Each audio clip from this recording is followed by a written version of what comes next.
at this moment where we're actually beginning. Yay. Welcome, everybody. Thank you for joining us. I'm here with Mary Reynolds, who is an award-winning landscape designer, an Irish gardener, and an incredible author to the book Garden Awakening, as well as an activist and just a badass human and wild spirit. She's also there was a movie that was made, I think in 2016, called Dare to be Wild. And it was about Mary. And Mary is also the youngest contestant to have ever won the Chelsea Flower Show in 2002.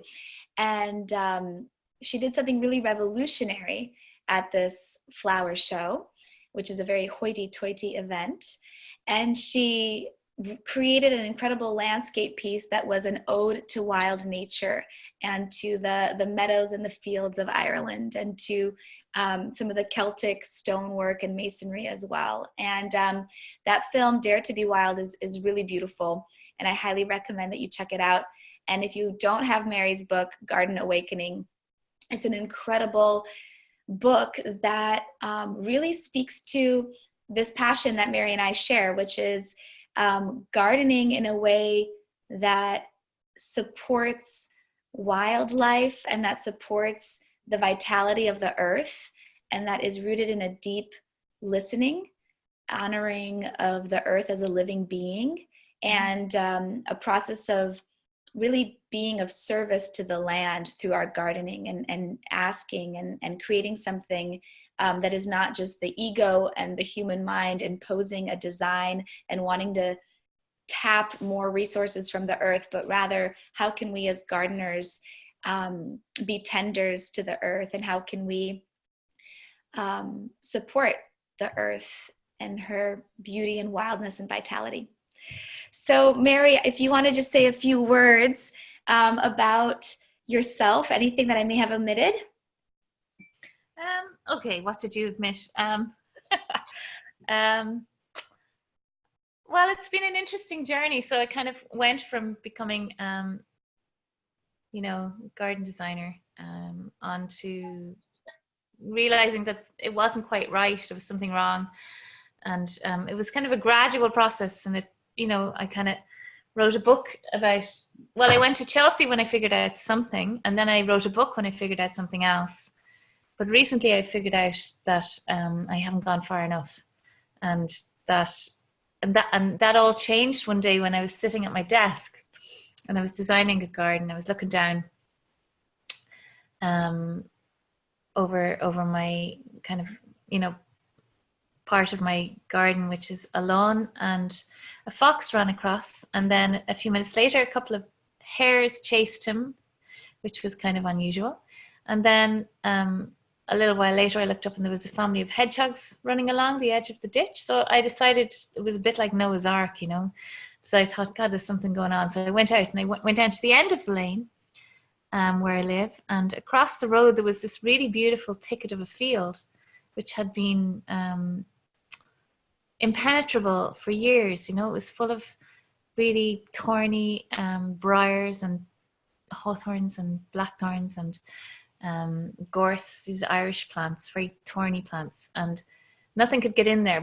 But somebody had got planning permission to build a house at the top of the field, so they decided to clear the whole field to make it into a garden, without any thought for any of the creatures that we share this planet with. And I stood there in absolute horror, realizing I have done this same thing so many times myself. And I realized then that everything had to change. And I came up with this concept called We Are the Ark, because we are the hope.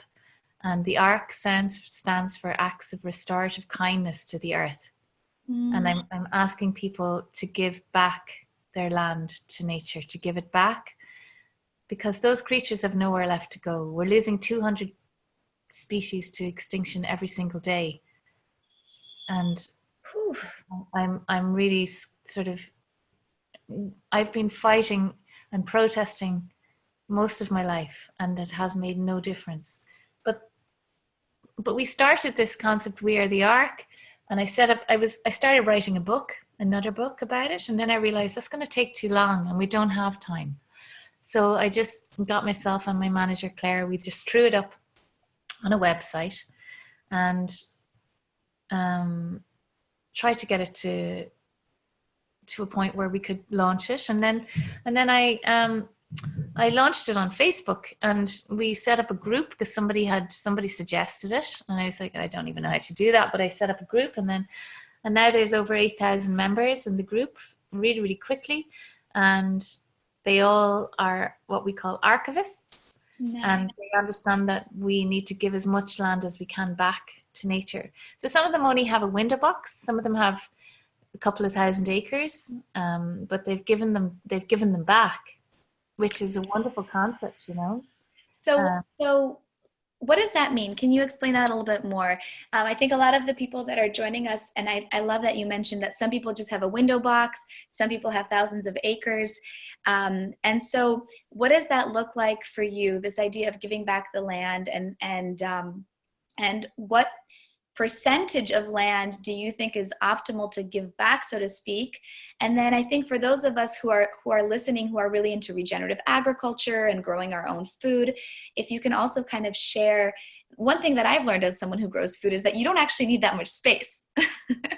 You can grow a lot of food in not a lot of space. So if you can maybe paint this picture for us of how you envision us tending our lands and growing a little bit of food, medicine perhaps, and giving it back to nature. Yeah. So there's a lot of questions in there, but basically, I think we all need to step out of the industrial agricultural system, which is basically killing everything on the planet, that and industrial fishing, industrial forestry. The amount of chemicals being used and the degrading practices caused to the soil it's just unacceptable. We have, you know, in 2012, the UN announced we have 60 harvests left in the world if we continue at the rate we were going at. That was 2012. There's 2 harvests a year. So the topsoil is all being washed into the sea. The amount of chemicals that are being sprayed are killing everything in the soil and in the air and in the water, and all the animals have nowhere to go that's safe. So I think the only way to change that system is to stop supporting it and to try and grow as much of your food as you can, or to support local regenerative organic growing or growers, and that will have a huge impact. And then any of the rest of the land that you're not using, you know, stop looking at it as some kind of an art exhibition. Just give it back so that we can share it to somebody else, share it with all the other creatures who've nowhere left to go. So I just realized very, very quickly in that moment that this idea of controlling the land or promoting it to be some kind of idealized image of beauty, there's something seriously wrong with that. You know, I mean, I talked to you a little bit about it the other day, Marysia. I talked about how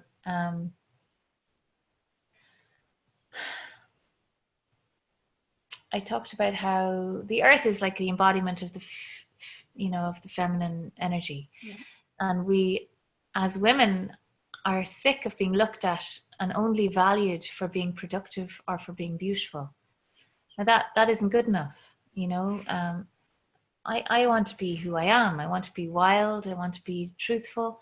And the land is the same. So we treat land as this kind of, you know, and I have done all my life. I've done this to land. I've kind of gone in and decided for it how it should look, you know, how it should develop, and at what point will I control it so that it doesn't change. You know, it's like a dead zone. It's like a still life. And then if creatures manage to survive within that system, then they're lucky. But it's not good enough, you know. We actually need to give it back. So what I'm asking people to do is basically to rewild it. But we call it to arc it, because we've lost so many creatures from the cycle of life and the web of life that they're all falling apart, you know.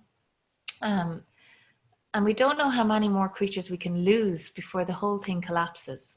Like if we're losing 200 species to extinction every single day, at what point does that circle of life collapse? Like we have no idea. Yeah.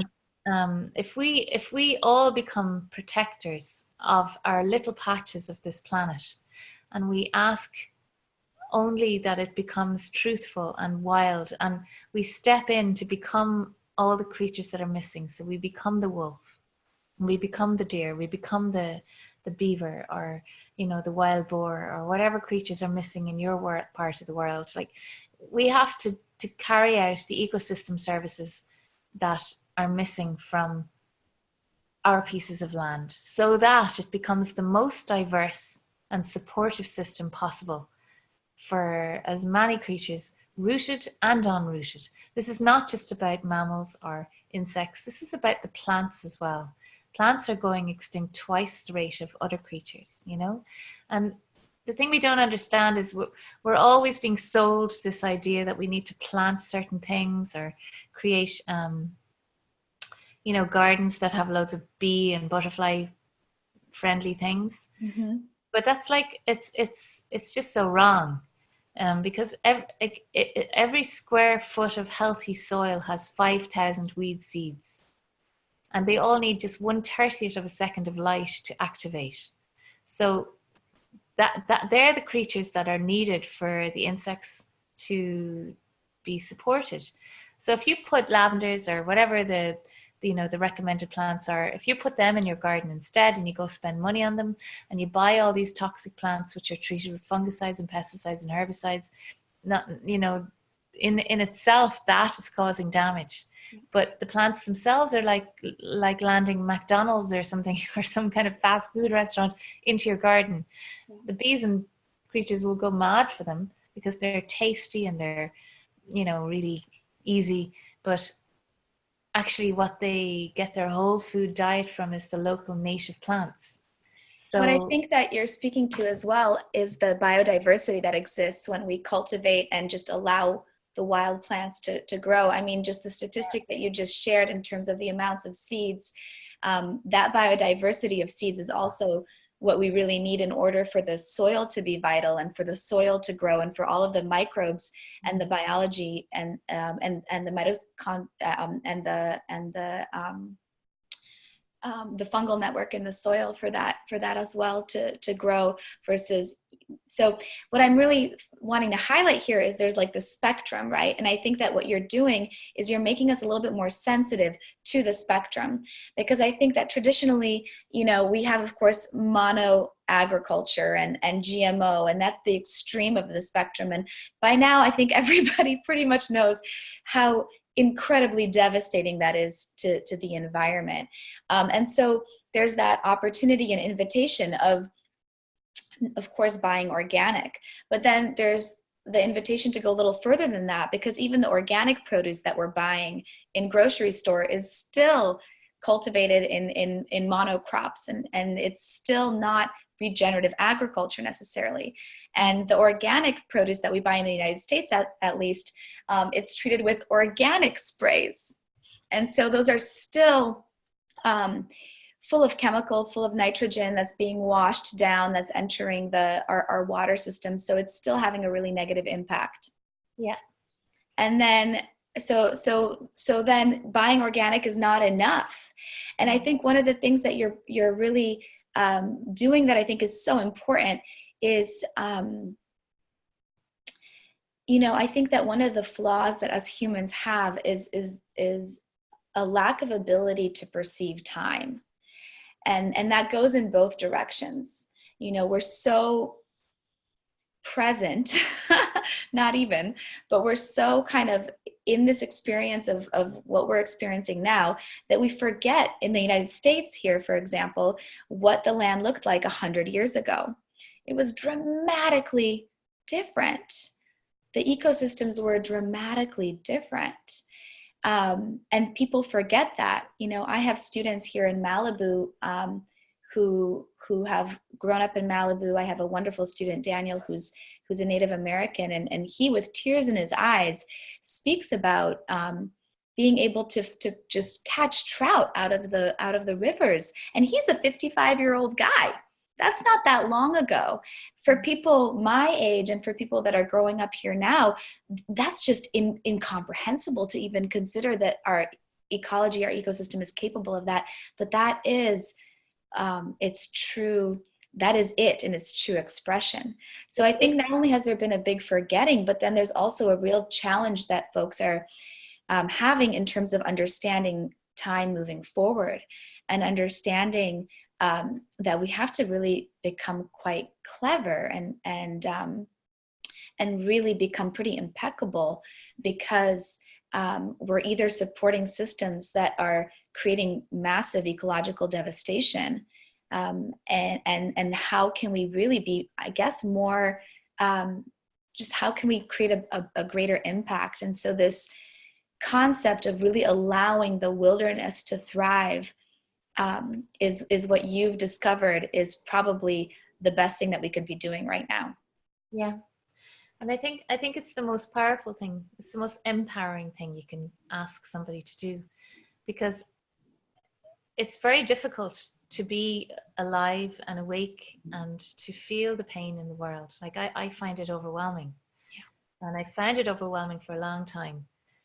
But like I've got used to it, but it doesn't make it easier. But what I do notice helps a lot is this, because when you give, recycling isn't going to help. Protesting, it just feels like we're all banging our heads against walls, and yes, they do work, and we still have to do it. And, but this is quite an unusual kind of a link that was missing. So what's happening is that people step up and they give some of their land back, and they see the quick change and how fast that nature recovers. And if we just give her a chance, how quickly life comes back. And my friends Claire and Joe, who I built my first forest garden with, and they've given back their land since we came up with this concept, to the rest of it back as an ark. And they all they had was a horse paddock, about 4 acres of horse paddock, and now they have, they have woodpeckers, they have peregrine falcons, they have shrews, they have, so many birds, so many different insects. They have dragonflies and bats and swallows, and their whole land almost instantaneously has become this incredible, thriving hive of life. Mm-hmm. And it did not take long. Like it took almost overnight. It's almost like the creatures knew that there was sanctuary available here, and they just came back.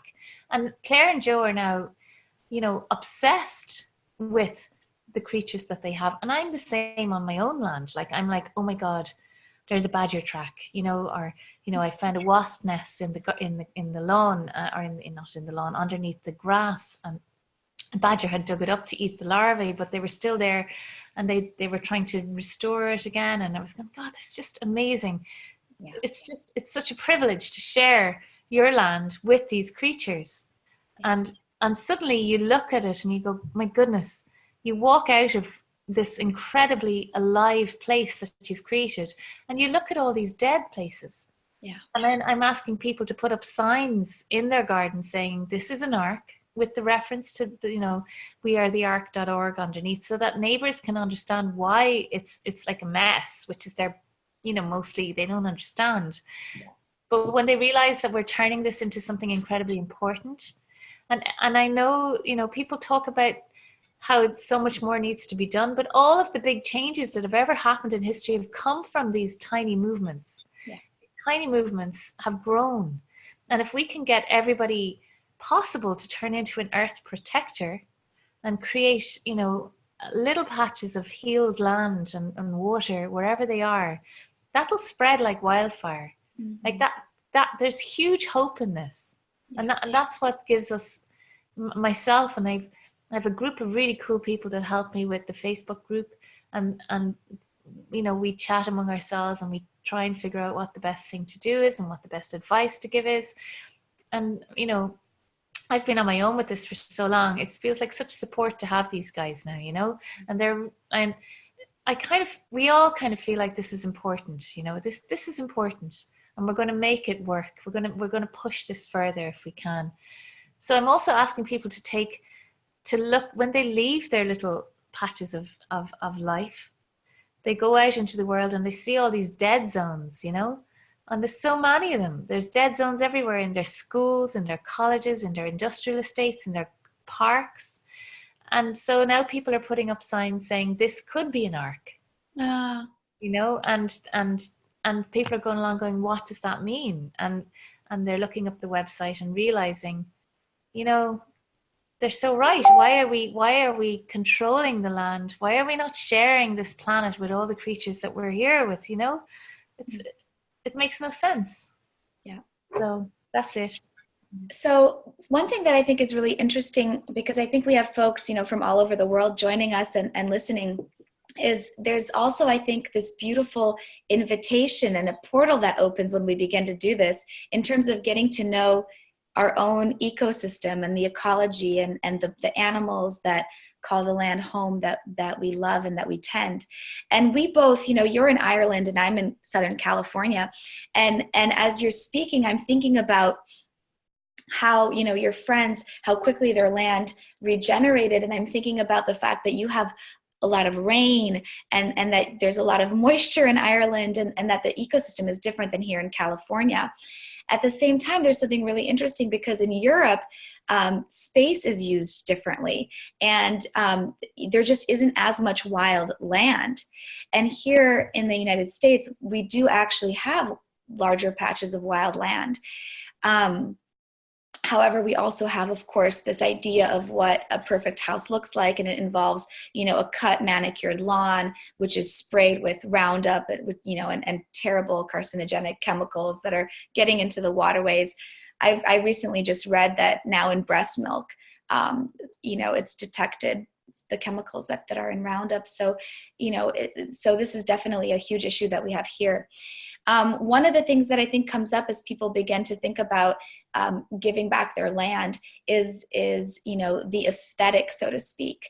And so, I'm a huge proponent and champion of composting and of mulch. And I think that one of the things that, is just a practical tip as people are taking in this information, is this idea of the way that we then garden and the way that we relate to the land that we're giving back is really different. And it means not removing the mulch. One of the things here in California that we have is, we have a green bin, which is next to our recycling bin, and folks have a lot of gardeners, and it's just a very common thing for people to be raking their leaves and to be putting them in the green bin, and then that just leaves the property. And that is valuable carbon for the soil.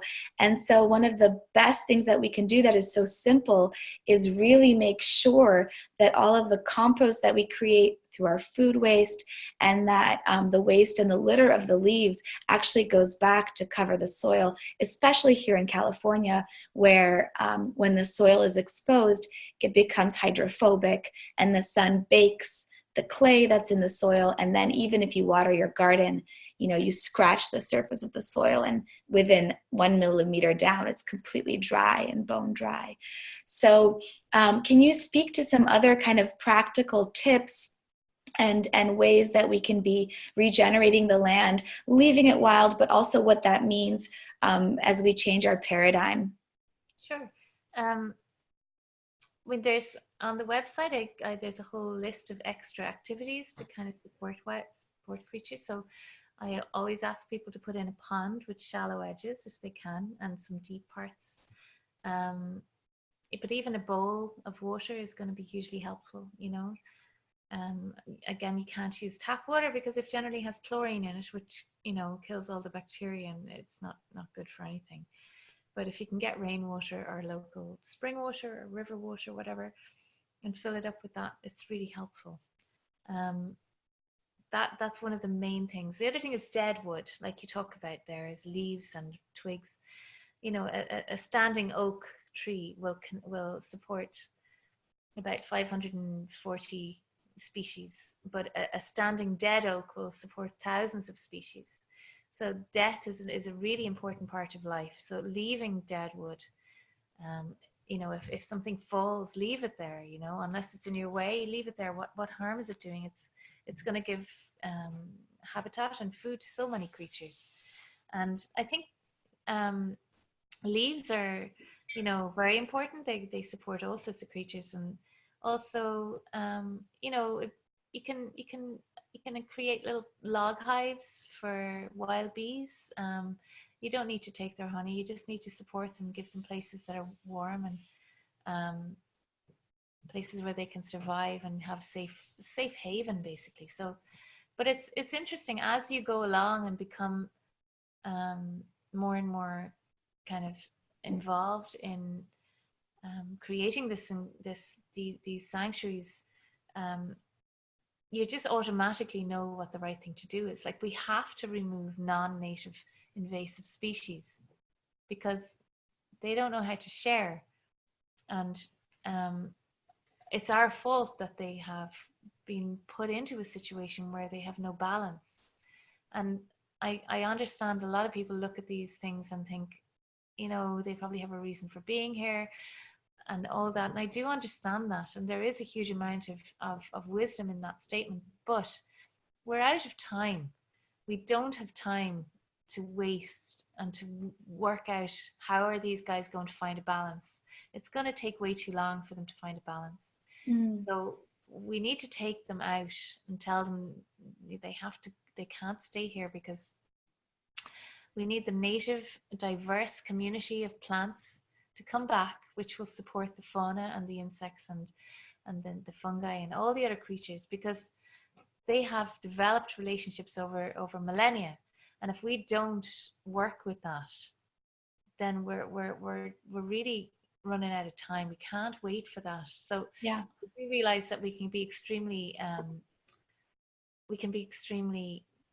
tough sometimes, and I do find that very difficult, because every plant is just as alive as any creature.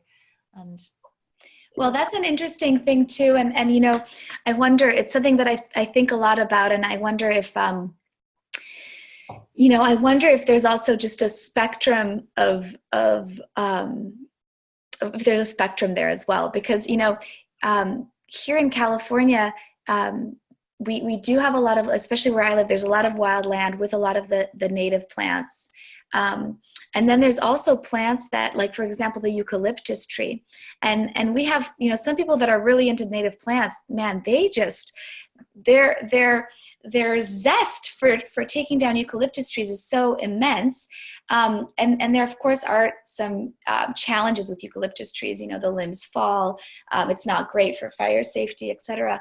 But at the same time, one of the things that I'm noticing is the ecological web and is constantly forming and shaping, and now we have butterflies that are part of our ecology here that need the flowers of the eucalyptus, and they have no other food source. And so it's just such an interesting thing. I don't feel like I completely know how to navigate all of that, and I'm often just really learning and listening to different takes on it. But I think it's a huge and interesting subject, the subject of native plants. What I've tended to go towards is planting native plants, but not necessarily removing them as dramatically. But I can understand how I might be wrong, and how also different ecosystems just really have different needs. Yeah, no, it's hard to know. Yeah, I just know that if we work with the land and try and develop and try and hold it, and kind of act as guardians instead of gardeners. And guardians are like good parents, will have discipline, and they will kind of step in and go, hang on for a second, this isn't going to work. You're going to mess yourself up if you do this. So yeah. I suppose my main concern is timing. And if we're losing these creatures so quickly, then we need to figure out how to do this as quickly as possible. And for me, the most important thing to do is to restore the native ecology as quickly as possible. Yeah. And so I don't think I have time to wait to see if those invasive plants that are non-native will integrate right now.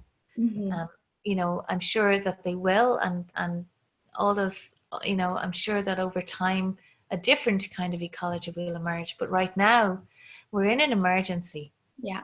The emergency is that we have to try and save ourselves along with everything else that's on this planet. And we are seriously running out of time. And, you know, this simple movement is creating a huge amount of hope because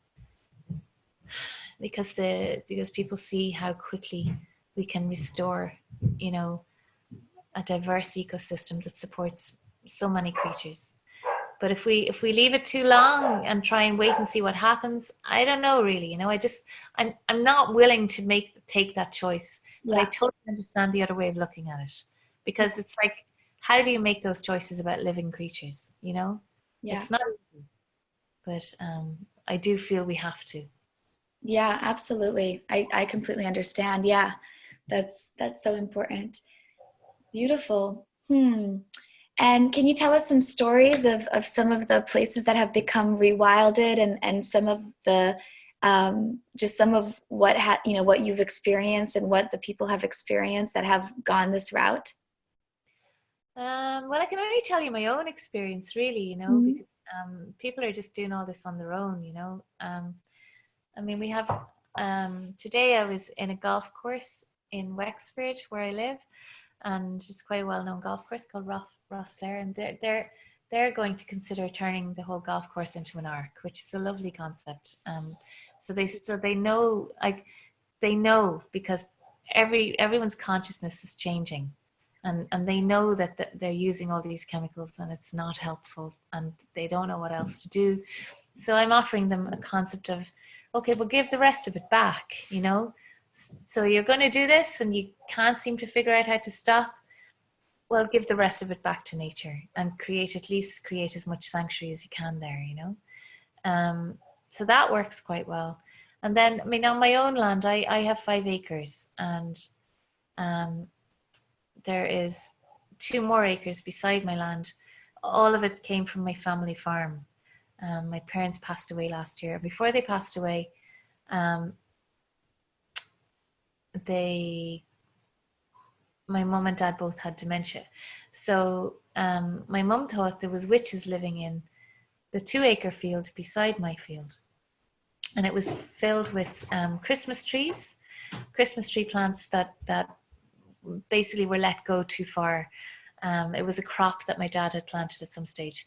And then they went up really, really high, and they hadn't been thinned out, and the whole thing was a disaster. And Mum decided there was witches living in there, and she was frightened, so we had to take them out. And so guys went in and they reefed out the trees, and the land was destroyed after it. I mean, those trees were a monoculture and nothing else was living underneath them. And when they were reefed out, they really upset the soil, and they pulled out so much, and they did so much damage.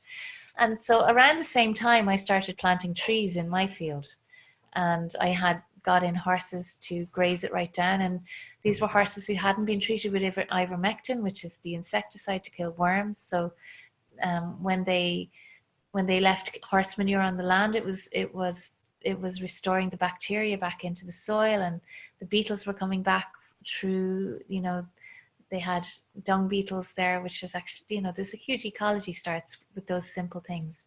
But I was starting to plant trees, but I watched the witch field as such develop into this incredibly rich, diverse woodland, shrubby woodland. And my field is still full of smallish trees, you know, with lots and lots of grass and lots of diversity, but nothing in comparison to what happened when we stripped off, you know, we stripped off the trees, the soil was laid bare, and all of the weed seeds popped up instantly. And they rebooted an ecosystem there that didn't exist. You know, it was just a grassland before they planted trees, and grass keeps everything down and doesn't allow a good system to develop, you know. So that was quite interesting for me to see, that actually trusting nature to choose what comes up rather than deciding that we should plant something. And you know, most of the time, if land is not just damaged or destroyed, everything that she needs to heal is right there. So that's where we've been going wrong. We keep thinking we know best. We haven't a clue. It's like kids always think they know better than their parents, you know. Yeah. but we don't. So what I want to do is to trust nature to take over. So I ask people to remove their lawns, like to just scrape off the bare top, so that the soil is activated, and that the wild plants come back, and that's when everything starts to happen, you know. Gosh, my head is spinning because, you know, here we have some of the wild weeds that we have. A lot of them are invasives. And so, you know, we have wild mustard here in California, in Southern California, and it's, you know, it's said that it came with the colonizers. And we just had our fires, of course. You know, wildfires are an issue, and it's really fascinating to see what are the plants that pop up. You know, because the land is completely barren. And so one of the things that we have that occur here are the plants and the seeds that are the most resilient are often the invasive plants. And immediately after the fires here, you know, the spring that followed, it was a beautiful sight, but there were entire mountains that were just covered mostly in golden yellow mustard. And so it seemed like there wasn't that much diversity. And it seemed like that mustard really just kind of took over. So what are your thoughts about that? You know, you speak about trying to get those invasives out, and what happens when here, you know, the invasive plants and the wild weeds that are invasive are you know, are the ones that are going to be coming up. Well, I guess you have to try and find a balance. So if nothing else is allowed to come up, then you have to actually say, hang on, you know, move. You can have some of them, but don't, I mean, I just ask that they share, you know, share space. That's all. I don't know what the solution is in every patch of this planet, and every patch of the planet is different, like every person is different, and there'll be a different solution for every patch. And you are the guardian of the land that you work with there, and you know in your own heart what the right thing to do is. And I can't tell anybody what the right thing to do is other than my own experience. So I suppose I just know from my own experience that allowing a monoculture to take over is never going to work. That's all. Totally. I love that you have this Facebook group, because it seems like that's really a wonderful meeting place where people that really are guardians of very diverse ecosystems can be having these conversations, and can be troubleshooting, and can be sharing. Yeah. And I imagine that there's folks just all over the world, internationally, who are starting to do this. There is. It's amazing. I mean, I set up a map, but the map didn't work because people don't like to put their information online. And so but I learned a lot from that, you know.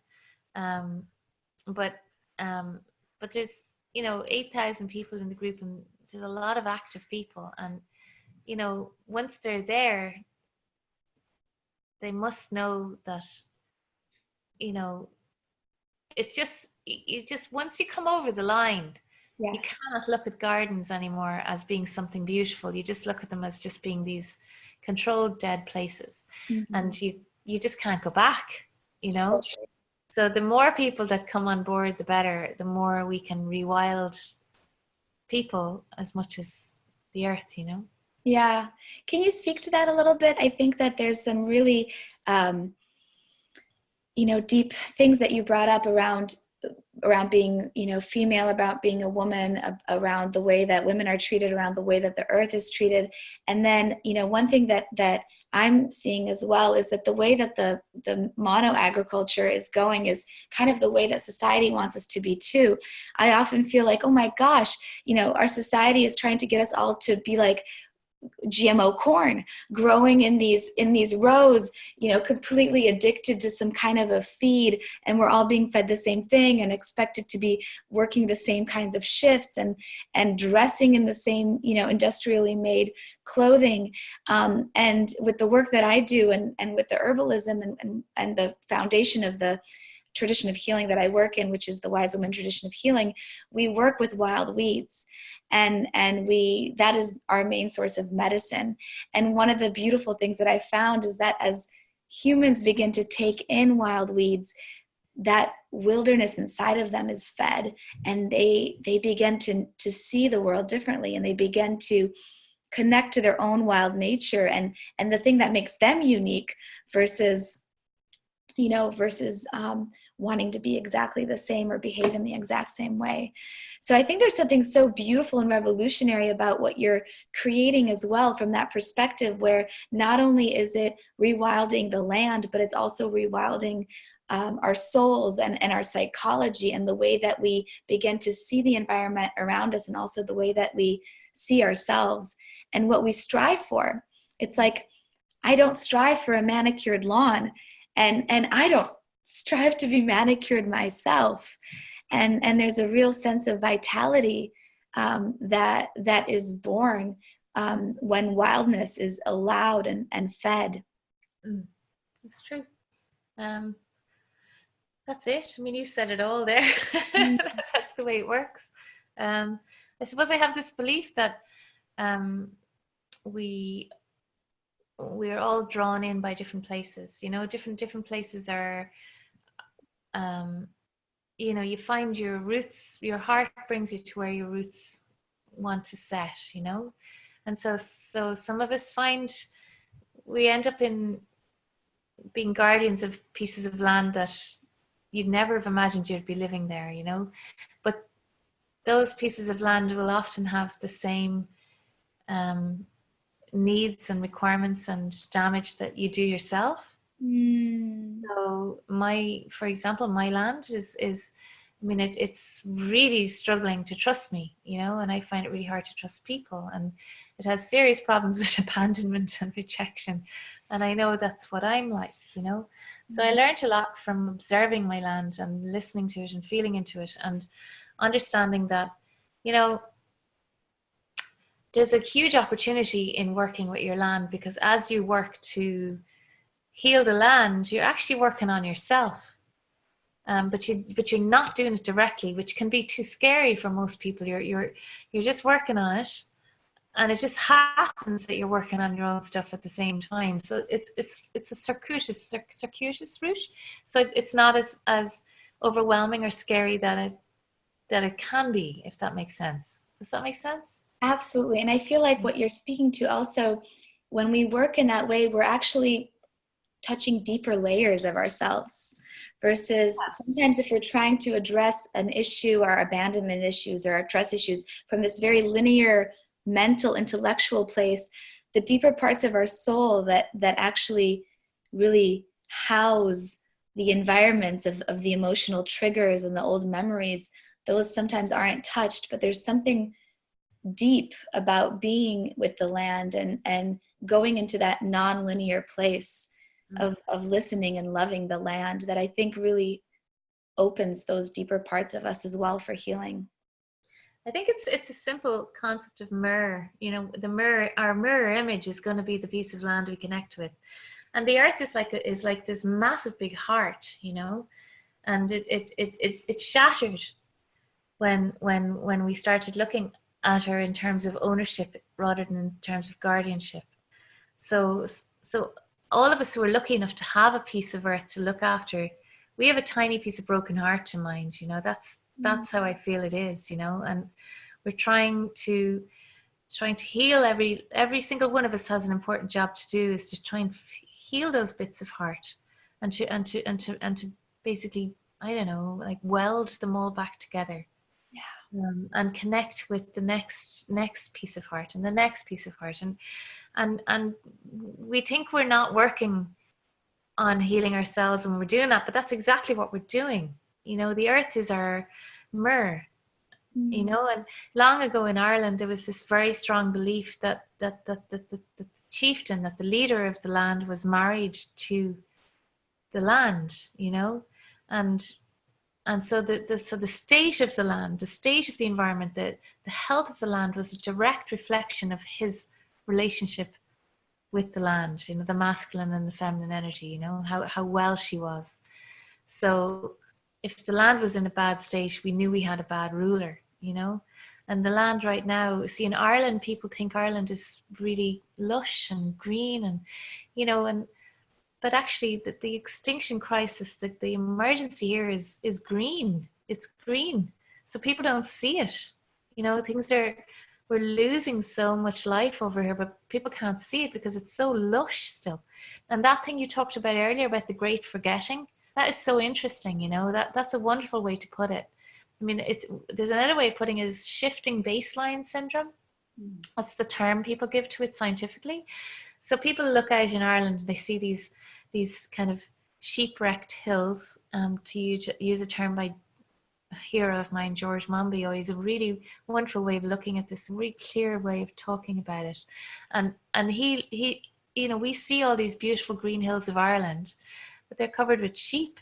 So no regeneration can happen. You know, but I have like one of the admins in our art group is he has 500 acres of sheep destroyed hills in West Cork, and he fenced it off and protected it from the sheep, and it regenerated. It became this incredibly diverse woodland almost instantly because we gave her a chance. I mean, but people don't know that that's not natural. That's what they see as natural now because they've forgotten, like you say, the great forgetting. They don't remember anymore what it used to look like here. And you always have people arguing, always people saying to me, but you know, trees will grow here. Or, actually, those trees have been gone for centuries. I mean, they have been gone for centuries, but we've stopped them coming back. And we don't remember what this place used to look like when it was lush and diverse and full of life. We don't know. It's silent now. This is it. We're in the silent spring that Rachel Carson warned us of. It's shocking, you know.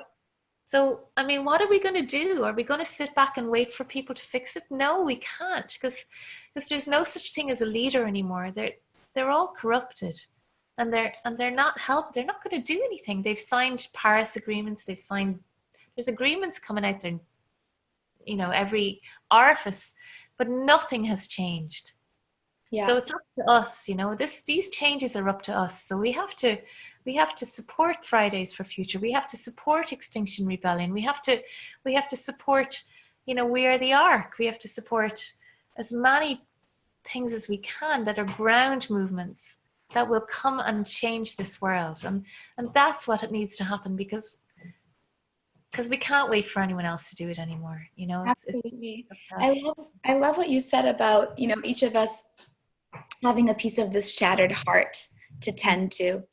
And I think that when we really allow ourselves to connect to that, and there's a lot of magic and power in that. First of all, we begin to see that the little parcel of land where we live, or the little backyard, or the little, whatever it is, little neighborhood piece, little piece of lawn, that is a living part of this earth body. And for me, I often feel like whatever land we're living on is like our own belly button of the earth.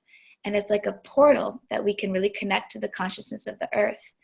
The other thing that I think is really rich there is understanding that if we are healing a part of a shattered heart, we can't go and get topsoil from somewhere else and soil amendments from somewhere else to heal this heart, because by doing so, we're just scraping layers of this shattered heart from another part of this one heart that's broken. Mm-hmm. And I think that when we look at, you know, the traditional ways of gardening, folks are buying topsoil, they're going to the garden supply store, they're buying topsoil. And where does that topsoil come from? It literally is being scraped by bulldozers and creating massive environmental catastrophes. And so us buying a bag of topsoil to create a cool veggie garden is actually a huge part of the problem. So looking at it from this perspective of we each have a piece of this shattered heart, I think it can help us awaken to the way to approach the healing. We can't take from another shattered heart piece because it's just one heart. So what can we do? You know, here in California, one of the ways that our pieces of shattered heart, you know, we have this issue with it not being green, and with the soil being hydrophobic, and with dust and And that's one of the big issues that we have here. And one of the solutions in our ecosystem is building soil. And I imagine that's very similar to where you live, and it just looks different. But here in California, what we really need to do to mend the heart is really work with the ingredients that we have already there, and throw our food waste onto the earth, and make sure that the earth is never exposed, make sure that the soil is not exposed, but that it's covered in a blanket of anything, of mulch, of leaves, of compost, of any organic matter that can begin to decompose and bring the soil back to life. And then also, here in California, when I talk to people about dry leaves, we have the issue of fire safety. So some folks are not willing to let dry leaves cover their land because of our fire issues. And here, one of the things that we can do is to grow cover crops. And so growing cover crops and trying to create a diverse, or just like watering the soil and letting the weeds be the cover crops. The key there is to allow there to be a lot of diversity. So we're not just planting vetch or just sweet peas or whatever nitrogen fixing plant we want, but that we're really allowing there to be a diversity of seeds, and that we're not pulling out the weeds, and that we're just essentially letting the earth grow a green layer. And that holds the soil, that feeds the biology, and it helps grow soil. And so one of the issues of our current environmental crisis is that we are running out of topsoil. Like you mentioned before, we only have 60 harvests left if we do not begin building soil. And when we look at history and we look at Egypt, ancient Egypt, and all of these huge civilizations that were so advanced, they fell because they were agriculture-based societies that were devastating their ecosystems. Yeah. The Sahara Desert apparently was not a desert. And so in this time of looking at the earth from a larger perspective, because of internet and because the world has become so much smaller, I think we can look to see how other civilizations have collapsed and how huge pieces of the earth have completely dramatically changed through the course of history.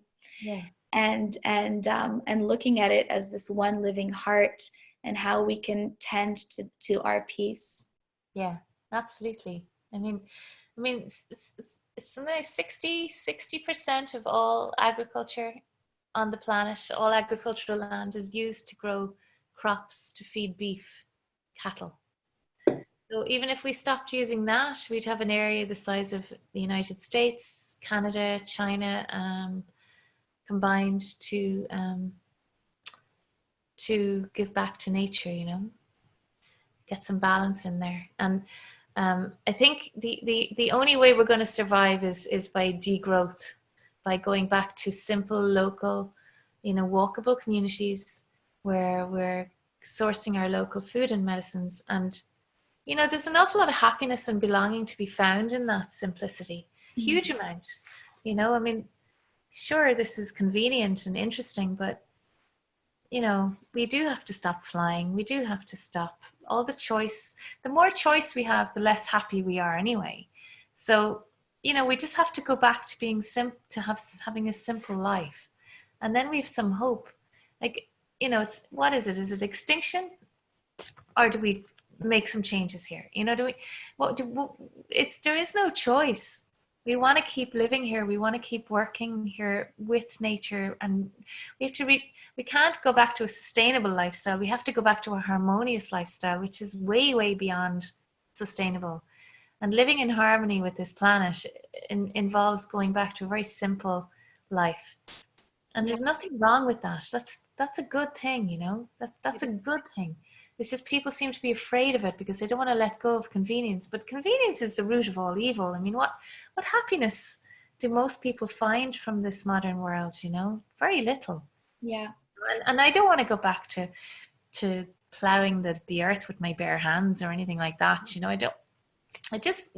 We're lucky. We have all these advances.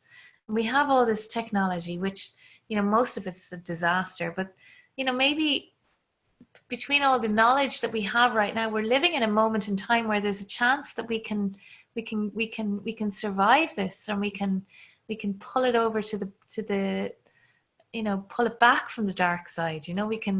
We can create a shift in consciousness that allows us to live differently, that allows us to live in harmony with this planet. We live in what people call Eden. We live in the most beautiful place, and we're killing it. We're killing ourselves, and none of it makes any sense. But it's not going to come. The changes aren't going to come from the top down. They're going to come from us. Yeah. So, one of the things that you're speaking to, I think, is so true. There is such a massive amount of unhappiness and psychological disease right now in the modern human.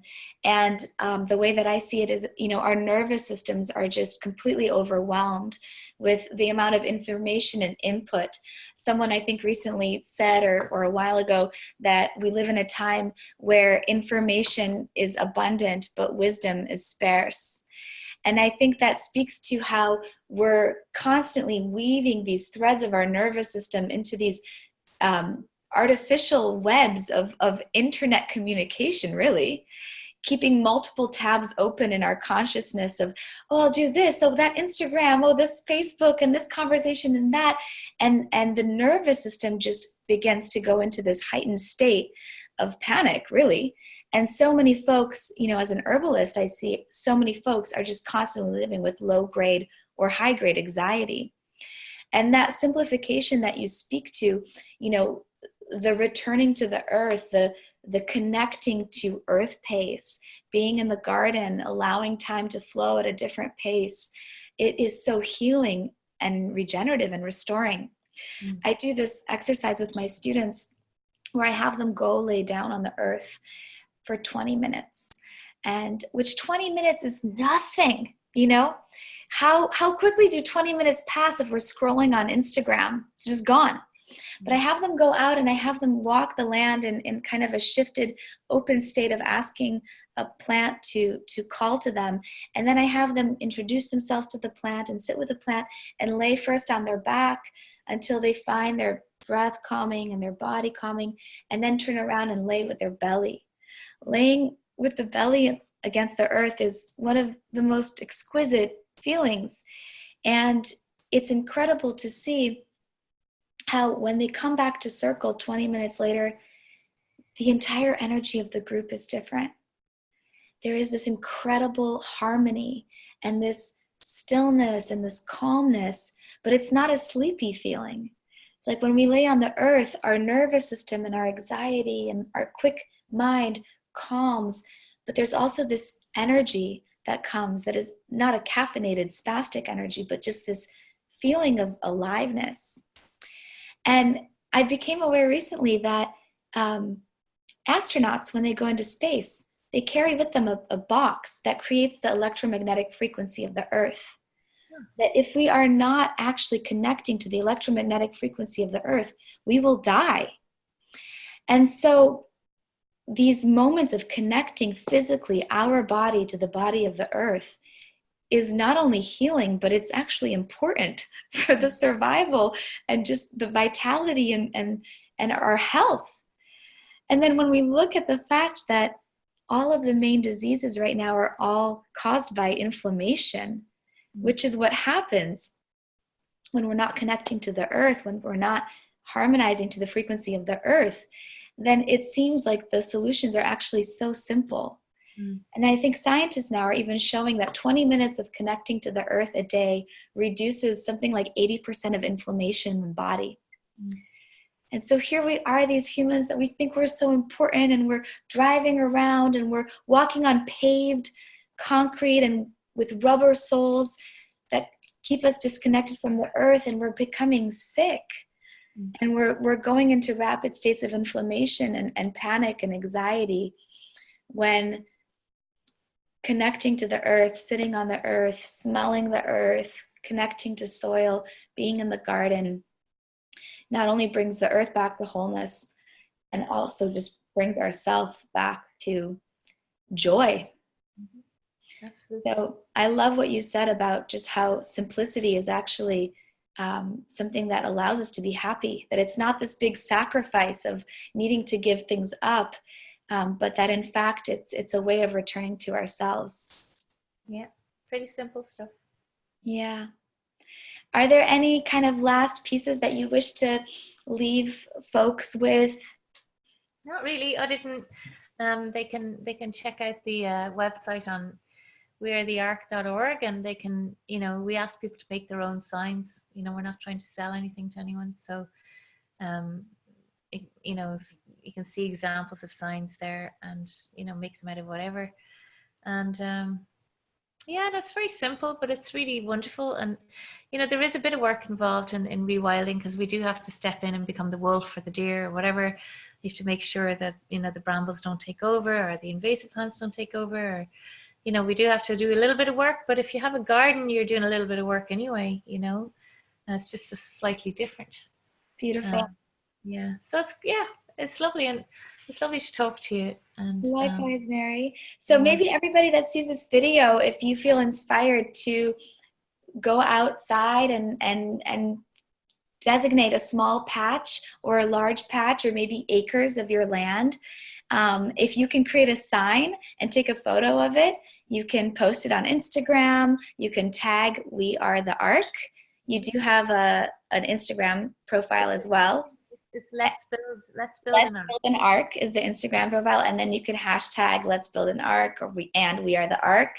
And then I'm excited to join your Facebook page. I didn't even know you had one, so I'll definitely be joining the Facebook group. It seems like the Ark. It's really fun. It's lovely to see people coming up with all sorts of creatures that have turned up. And the Facebook group is called We Are the Ark. We Are the Ark. Yeah. Amazing. Thank you so much, Mary. Thank you, girl. It's lovely to talk to you. And thanks. Likewise. So best of luck, and thanks everybody who took the time to listen in. Absolutely. Thank you so much. Bye. Bye.